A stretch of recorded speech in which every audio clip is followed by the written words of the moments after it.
Hello everyone, स्वागत है आपका आपके अपने YouTube channel Dinesh biology classes पर।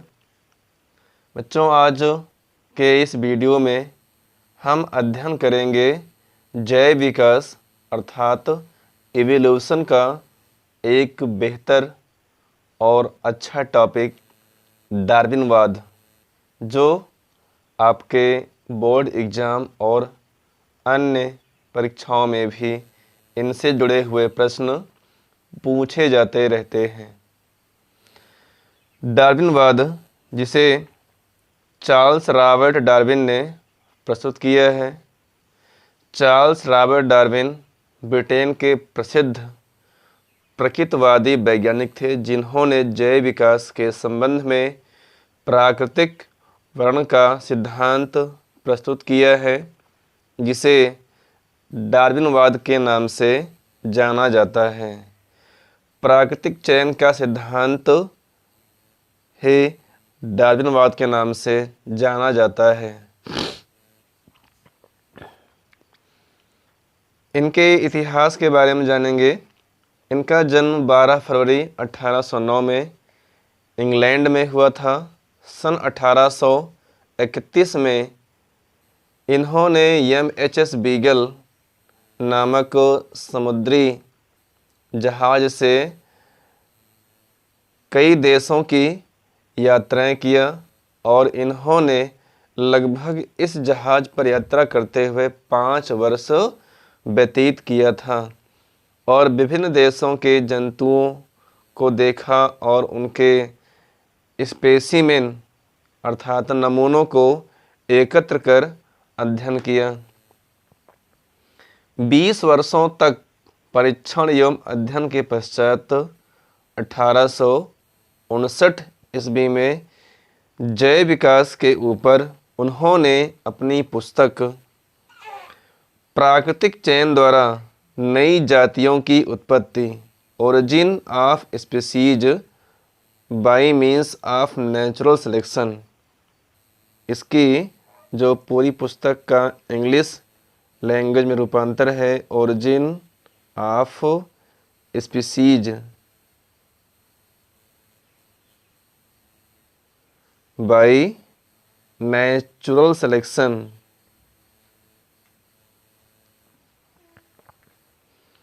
नामक पुस्तक को प्रकाशित किया था। और आगे देखेंगे, डार्विन के सिद्धांत को प्राकृतिक चयनवाद या प्राकृतिक वर्णनवाद भी कहते हैं और इसी ही सिद्धांत के दौरान अल्फ्रेड रसेल वेलेस, एक अन्य वैज्ञानिक हैं अल्फ्रेड रसेल वेलेस, जिनका जन्म 1823 और मृत्यु सन 1913 में, नामक वैज्ञानिक ने भी जैव विकास के ऊपर अपना स्वतंत्र विचार प्रस्तुत किया था, जो डार्विन के सिद्धांत के समान था। परंतु इनका एक्सपेरिमेंट पीछे हो गया और इनके सिद्धांतों को सबसे अधिक बल डार्विन को ही मिला। तो इसलिए इस सिद्धांत का अत्यधिक श्रेय डार्विन को ही प्राप्त हुआ। 19 अप्रैल 1882 को डार्विन की मृत्यु हो गई थी।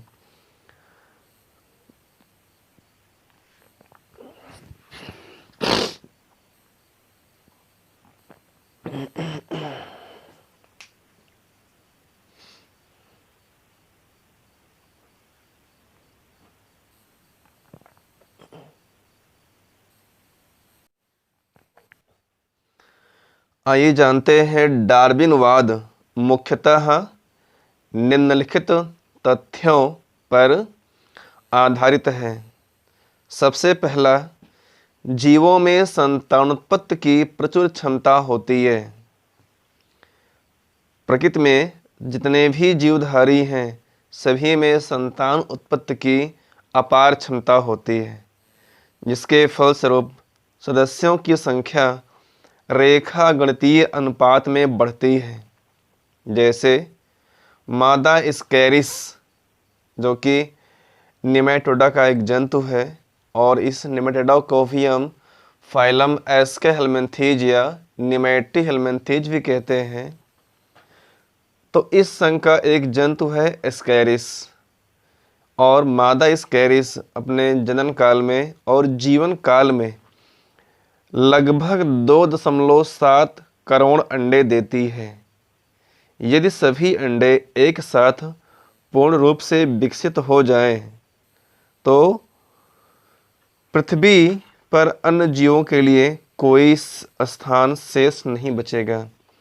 अर्थात ये सभी अंडे अगर एक साथ पूर्ण रूप से विकसित हो जाएंगे तो अन्य जीवों के लिए ये घातक साबित हो जाएंगे, किंतु ऐसा होता नहीं है। इनमें से कुछ बचते हैं और कुछ डिस्ट्रॉय यानी कि नष्ट हो जाते हैं। और ये जो संतान उत्पत्ति की क्षमता है, इसमें नाम जुड़ता है माल्थस।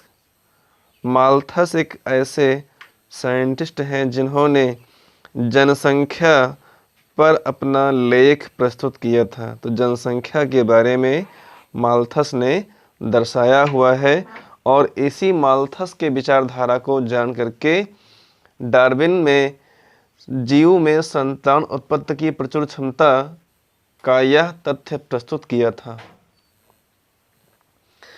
नेक्स्ट जानेंगे, इसी का दूसरा पार्ट है 1 का बी है, प्रत्येक जीव जाति का स्थिर व संतुलित समष्टि।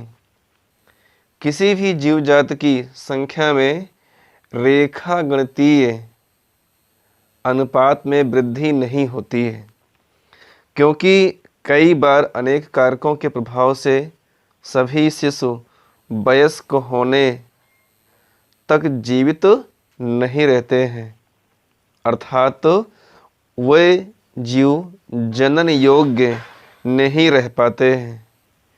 इस प्रकार पृथ्वी पर प्रत्येक जाति की आबादी लगभग संतुलित अवस्था में बनी होती है, अर्थात जितने भी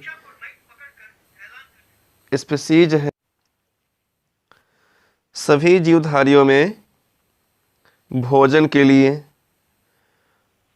जितने भी जंतु हैं वे भोजन के लिए और सुरक्षित आवास के लिए तथा पौधे भोजन के लिए, यहाँ पर आपका जंतु की बात किया जाएगा और जंतु के साथ साथ सुरक्षित आवास के लिए भी। और जहाँ पर हम बात करेंगे प्रकाश के लिए, तो प्रकाश का जो संबंध है वह पौधों से हो जाएगा। तो आइए जानते हैं आगे और भी। भोजन और सुरक्षित आवास जंतुओं को आवश्यक होता है, बल्कि प्रकाश जो है पौधों के लिए आवश्यक होता है। तो पौधे जो प्रकाश को यूज करते हैं, यूटिलाइज करते हैं अपने भोजन को बनाने के लिए, तो इनमें प्रतिस्पर्धा होती है। जो छोटे पौधे होते हैं वे बड़े पौधों से प्रकाश को पाने के लिए प्रतिस्पर्धा करते हैं। जो बड़े पौधे होते हैं उनको तो प्रकाश ऊंचाई पर रहते पर ही मिल जाता है, लेकिन जो पौधों के नीचे भी पौधे उगे होते हैं वे प्रकाश को पाने के लिए अन्य पौधों से अपना संघर्ष करते रहते हैं। संघर्ष, जीवन संघर्ष निम्न प्रकार का होता है। अंतःजातीय संघर्ष, यह संघर्ष एक ही जात के सदस्यों के मध्य में होता है, अर्थात एक ही प्रकार के पौधे के मध्य हो सकता है अथवा एक ही प्रकार के, एक ही जात के जीव के मध्य हो सकता है। यह जो संघर्ष है भोजन और इनके प्राकृतिक आवास, सुरक्षित आवास के लिए संघर्ष होता है। और इस संघर्ष में सबसे अधिक क्षति होती है, क्योंकि सभी सदस्यों की आवश्यकताएं एकदम समान होती है। नेक्स्ट है अंतरजातीय संघर्ष। यह संघर्ष अलग अलग, अर्थात दो अलग अलग जातियों के मध्य में होता है। यह संघर्ष भोजन एवं भक्ष्य अर्थात प्रेडेटर प्रे के मध्य में होता है। एक दूसरे के शत्रु होने के कारण यह संघर्ष होता है। जैसे प्रकृति में आपने बहुत सारे खाद्य श्रृंखला पढ़ा हुआ है और उसे जानते भी हैं। जैसे पौधे हैं तो पौधों को कीट खा डालता है, पौधों को कीट खाता है और कीट पतंगों को मेढक या कोई और भी जैसे जंतु हैं खा लेते हैं। तो ऐसे जो भी जिन जीवों के शत्रु होते हैं वह उन पर अटैक करके उनकी संख्या को कम करने का कार्य करते हैं। और नेक्स्ट अगला पॉइंट है जीवन संघर्ष का सी पॉइंट, वातावरणीय संघर्ष। जीवधारियों में वातावरणीय कारकों जैसे बाढ़, सूखा, ताप, वायु आदि से बचने के लिए जीवन संघर्ष जीवन पर्यंत चलता रहता है। तो ऐसी अवस्थाओं में आपने देखा कि जो भी जीवधारी पृथ्वी पर निवास करते हैं उनमें बाढ़, सूखा, ताप से भी प्रभाव पड़ता है। कुछ ऐसे भी होते हैं जो इन बाढ़, सूखा आदि को भी झेलते हुए बच जाते हैं, तो वह जीवन संघर्ष में आगे बढ़ जाते हैं।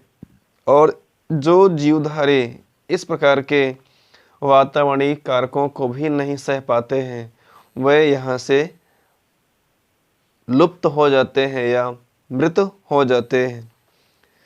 नेक्स्ट तीसरा पॉइंट है विभिन्नताएं एवं इनकी वंशागति। प्रकृति में प्रत्येक जात के जीवों में विभिन्नताएं पाई जाती हैं। कोई भी जीवधारी एक ही जात के बिल्कुल एक समान नहीं हो सकते हैं। उनमें सदस्यों के मध्य में कुछ न कुछ अंतर अवश्य होता है। केवल जुड़वा को छोड़कर, जुड़वा बच्चों को छोड़कर हर संतानों में, हर जीव जाति के संतानों में कुछ न कुछ असमानताएं अर्थात विभिन्नताएं अवश्य पाई जाती हैं।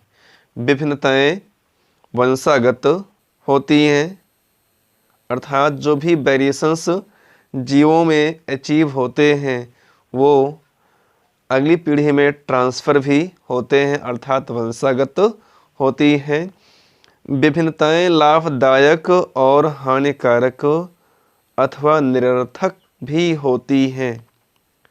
तो ऐसे जीवधारी जिनमें ये विभिन्नताएं वातावरण के अनुकूल होती हैं जीवित रहते हैं, और जो अनुकूलित अपने को नहीं कर पाते हैं अर्थात वे नष्ट हो जाते हैं। आगे जानेंगे। नेक्स्ट चौथा पॉइंट है योग्यतम की उत्तरजीविता। जीवन संघर्ष में वही जीव सफल होते हैं जिनमें अनुकूलन की क्षमता एवं अच्छे लक्षण होते हैं।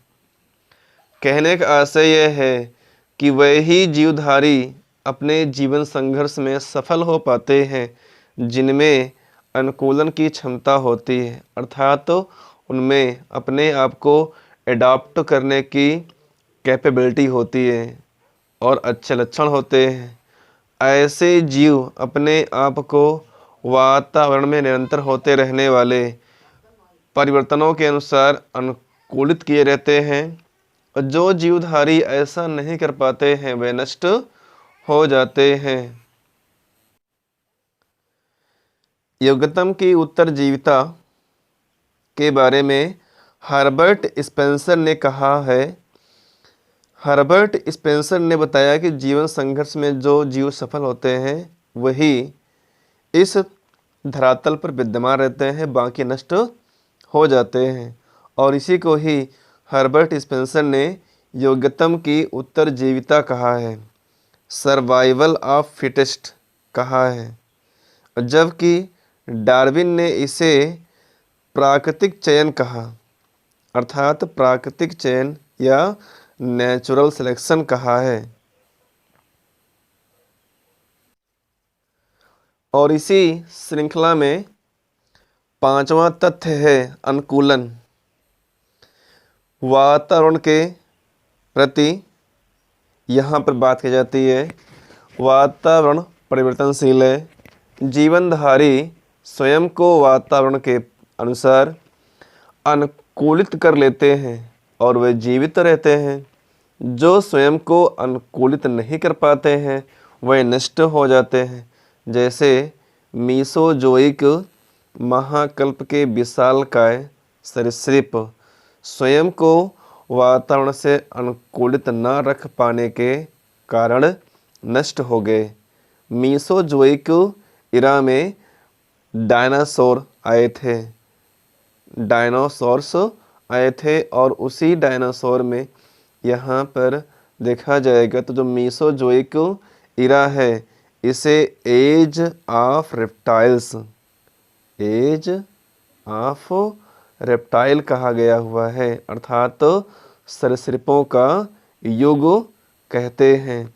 तो जो यह युग था, इस युग में बहुत अधिक रेप्टाइल्स का उद्भव हुआ था और इसी ही इरा में जितने भी रेप्टाइल्स जैसे बड़े सरीसृप थे, डायनासोर्स, उनकी कई प्रजातियां उत्पन्न हुई थी, शाकाहारी, मांसाहारी, सर्वाहारी, और जो कि पूरे धरातल पर विद्यमान थे।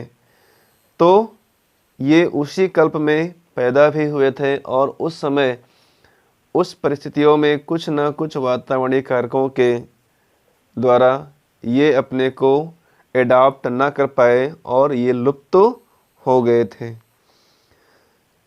आगे देखेंगे, अगला पॉइंट है नई जातियों की उत्पत्ति। डार्विन के अनुसार जीवधारियों में विभिन्नताएं पीढ़ी दर पीढ़ी वंशागत होती रहती हैं। कई पीढ़ियों के बाद विभिन्नताएं एकत्रित होकर नई प्रजाति का विकास करती हैं।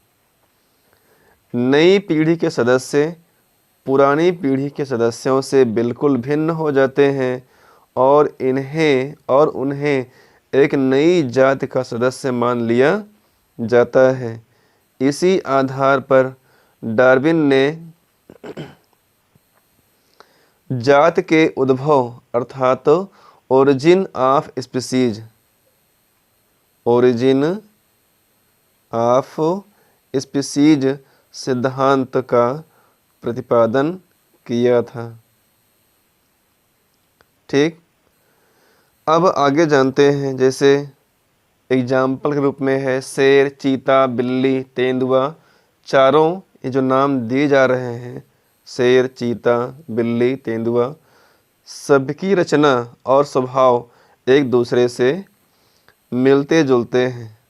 सभी मांसाहारी होते हैं। इनकी अंगुलियों पर नुकीले नाखून होते हैं।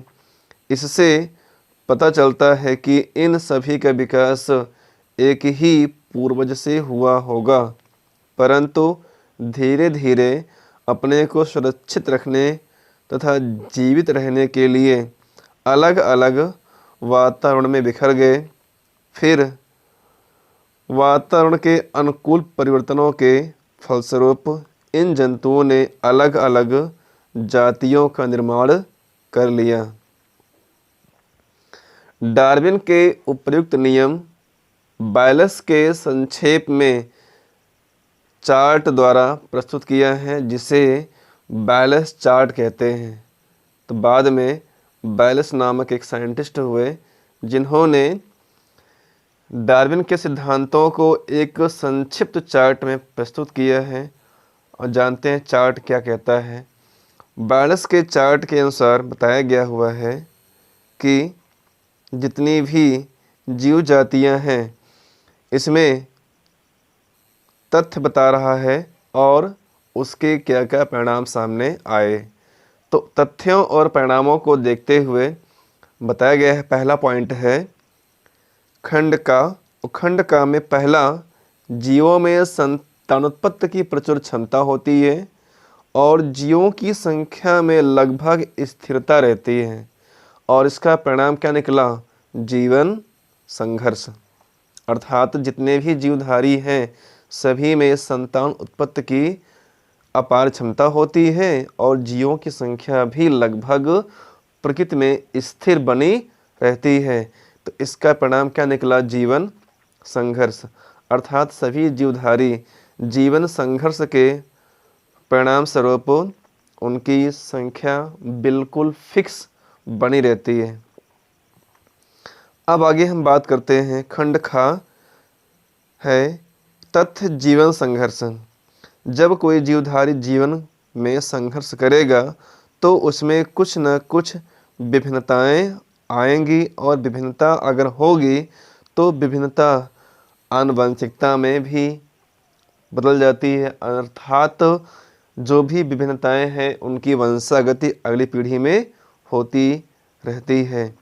तो विभिन्नताओं से अगर जीवन संघर्ष से जो जीवधारी अपने को अनुकूलित कर लेते हैं उनमें जीवन जीने की क्षमता रहती है और वही जीवित रहते हैं, बाकी शेष नष्ट हो जाते हैं।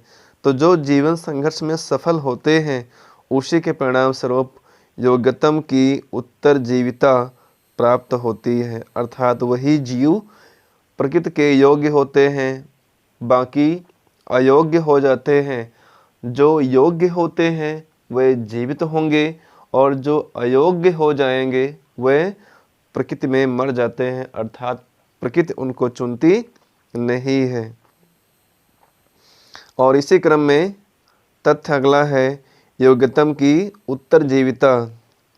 खंड ग में कहा जा रहा है योग्यतम की उत्तरजीविता और वातावरण में निरंतर परिवर्तन जब होता रहेगा तो बाद में इन्हीं परिवर्तनों के फलस्वरूप एक नई जाति की उत्पत्ति हो जाएगी, अर्थात नई जातियों की उत्पत्ति योग्यतम की उत्तरजीविता और वातावरणों में निरंतर परिवर्तन से होता है। तो ये रहा बैलेंस का चार्ट जो डार्विन के सिद्धांत पर ही डिपेंड था।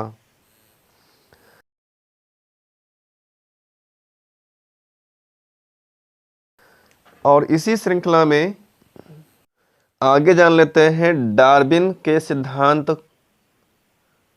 की आलोचना।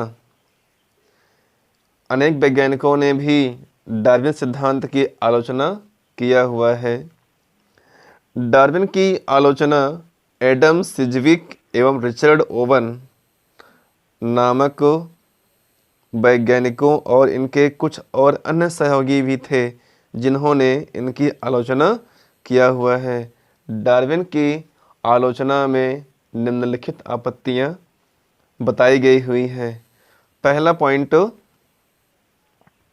डार्विनवाद योग्यतम की उत्तरजीविता अर्थात सर्वाइवल ऑफ फिटेस्ट के कारण को स्पष्ट तो करता है किंतु योग्यतम के आगमन को स्पष्ट नहीं करता है। योग्यतम की उत्तरजीविता को तो बताया गया हुआ है लेकिन योग्यतम की उत्तरजीविता आई कहाँ से है इसको स्पष्ट करने में असफल रहा है। पॉइंट सेकंड है, डार्विन ने कायिक और जनन कोशिकाओं की विभिन्नताओं में कोई अंतर नहीं बताया है। इनके अनुसार दोनों प्रकार की विभिन्नताएं समान रूप से वंशागत होती हैं, जबकि ऐसा नहीं होता है।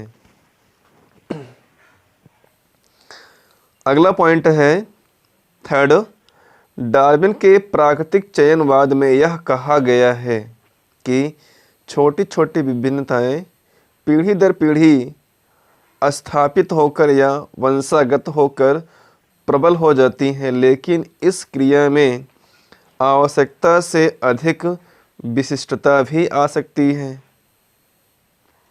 फलस्वरूप जीवों को लाभ के बदले हानि भी हो सकती है। जैसे आयरलैंड के 12 सिंहों के लंबे सींग, मतलब जो अन्य प्रजातियां हैं उनके सींग थोड़ा सा मीडियम साइज के होते हैं, लेकिन जो आयरलैंड के 12 सिंह नामक जंतु हैं उनके सींग काफ़ी लंबे होते हैं और स्वीडोलॉन चीतों के दांत अन्य चीतों की अपेक्षा कुछ बड़े होते हैं। आलोचना में चौथा पॉइंट है, डार्विनवाद अवशेषी अंगों की उपस्थिति को स्पष्ट नहीं करता है, जबकि इन अंगों का विकास की प्रक्रिया में विशेष महत्व है। इस अवशेषी अंग अर्थात वेस्टिजियल ऑर्गन्स के भी विकास में यह वाद स्पष्ट नहीं कर पाता है। अगला पॉइंट है, डार्विनवाद संयोजी जंतुओं की अनुपस्थिति को भी स्पष्ट नहीं करता है, क्योंकि जैव विकास में अनेक वैज्ञानिकों ने संयोजी कड़ियों का भी जिक्र किया हुआ है।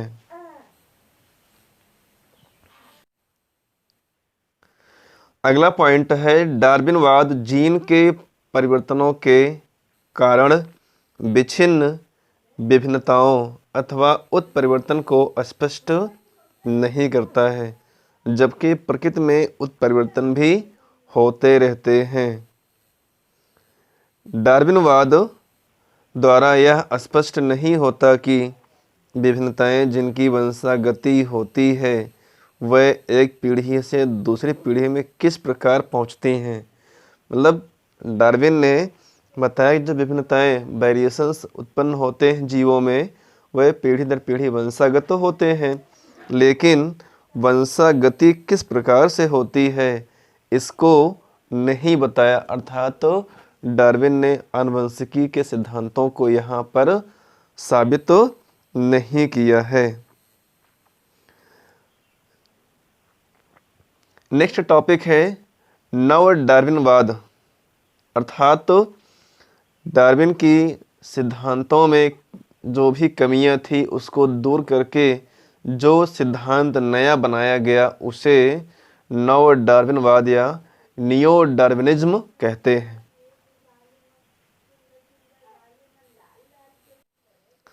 वैज्ञानिकों की अनेक आपत्तियों के बाद डार्विनवाद की यथार्थता पर संदेह होने लगा, किंतु अनेक आधुनिक वैज्ञानिक विकास तथा प्राकृतिक चयन को एक प्राकृतिक तथ्य मानते हैं। आनुवंशिकी के अज्ञान के कारण डार्विनवाद की कमियों को आनुवंशिकी के सिद्धांतों की सहायता से दूर करके डार्विनवाद को नए रूप को ही नव डार्विनवाद कहते हैं। रूसी वैज्ञानिक डॉबझांस्की ने अपनी पुस्तक आनुवंशिकी तथा जातियों की उत्पत्ति में स्पष्ट किया कि प्रत्येक जाति विशेष के जीन्स में परिवर्तन होने पर ही नई जातियों का विकास होता है। अर्थात जब किसी जीव जाति के विशेष जीन में बदलाव होगा तो उस बदलाव के फलस्वरूप ही नई जाति का विकास होगा। यह परिवर्तन अति सूक्ष्म हो सकते हैं किंतु आनुवंशिक होते हैं, और जो परिवर्तन बहुत ही सूक्ष्म होते हैं और आनुवंशिक होते हैं इनको ह्यूगो डी ब्रीज ने उत्परिवर्तन या म्यूटेशन कहा है। म्यूटेशन कहा है। नव डार्विनवाद निम्नलिखित तथ्यों पर डिपेंड करता है। इसमें पहला पॉइंट है विभिन्नताएं अर्थात वेरिएशंस। जीन विनिमय अर्थात क्रॉसिंग ओवर के कारण माता पिता के गुणसूत्रों के लैंगिक जनन में सम्मिलित होने के कारण उत्पन्न होती हैं। केवल ऐसी विभिन्नताएं जो लाभदायक हो तथा जिनकी वंशागति हो जैव विकास में सहायक रहती हैं। नेक्स्ट पॉइंट है उत्परिवर्तन अर्थात म्यूटेशन। आनुवंशिक पदार्थ अर्थात डीएनए डीऑक्सीराइबोन्यूक्लिक अम्ल की संरचना में होने वाले आकस्मिक अर्थात अचानक परिवर्तनों को ही उत्परिवर्तन कहते हैं, उत्परिवर्तन जीवों के जीवन काल में कभी भी हो सकते हैं। नेक्स्ट पॉइंट है प्राकृतिक चयन अर्थात नेचुरल सिलेक्शन। बदलती हुई परिस्थितियों में जिन जीवों में लाभदायक विभिन्नताएं तथा उत्परिवर्तन हो जाते हैं वे जीव जीवन संघर्ष में अत्यधिक सफल रहते हैं और उन्हें प्रकृति अपने लिए चुन लेती है। बाकी जो जीवन संघर्ष में विफल हो जाते हैं उनको प्रकृति यहाँ से बहिष्कृत कर देती है। नेक्स्ट पॉइंट है जातियों का पृथक्करण करना अर्थात आइसोलेशन ऑफ स्पीसीज। भौगोलिक पृथक्करण के अंतर्गत विभिन्न प्रकार के प्राकृतिक अवरोध जैसे नदियाँ, पर्वत, सागर, रेगिस्तान आदि जीवों के अंतः प्रजनन को रोकते हैं, जिससे जीवों का व्यक्तित्व बना रहता है। अलग अलग प्राकृतिक आवासों में रहने के कारण जीव अपने को उसी के अनुकूल बना लेते हैं। अनुकूलन के फलस्वरूप नई उपजातियों का विकास हो जाता है। इसे ही अपसारी जैव विकास कहते हैं।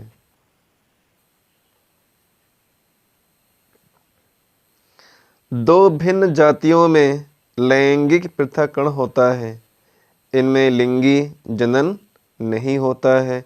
दो बहुत निकट प्रजातियों में लैंगिक जनन के फलस्वरूप उत्पन्न संतानें बंध्य होती हैं अर्थात स्टेराइल होती हैं। कहने का आशय ये रहा कि लैमार्कवाद और डार्विनवाद ने जैव विकास के सिद्धांतों को तो दिया, किंतु जैव विकास में आनुवंशिकी के नियमों का पालन नहीं किया गया था। तो इसीलिए आनुवंशिकी के नियमों को पालन करते हुए उनके सिद्धांतों की कमियों को दूर करते हुए नव लैमार्कवाद और नव डार्विनवाद प्रस्तुत किया गया हुआ है। और आपने इसमें आज अध्ययन किया। लैमार्कवाद आप पढ़ चुके हैं पिछले वीडियो में और आज आपने पढ़ा है डार्विनवाद। बच्चों, आशा करता हूँ कि जानकारी आपको अच्छी लगी होगी और अपने इस नोट्स को अपनी कॉपी में आप मेंशन कर लीजिएगा, जिससे आपका नोट्स अच्छे से प्रिपेयर हो जाएगा। और इस जानकारी को अपने मित्रों को भी शेयर की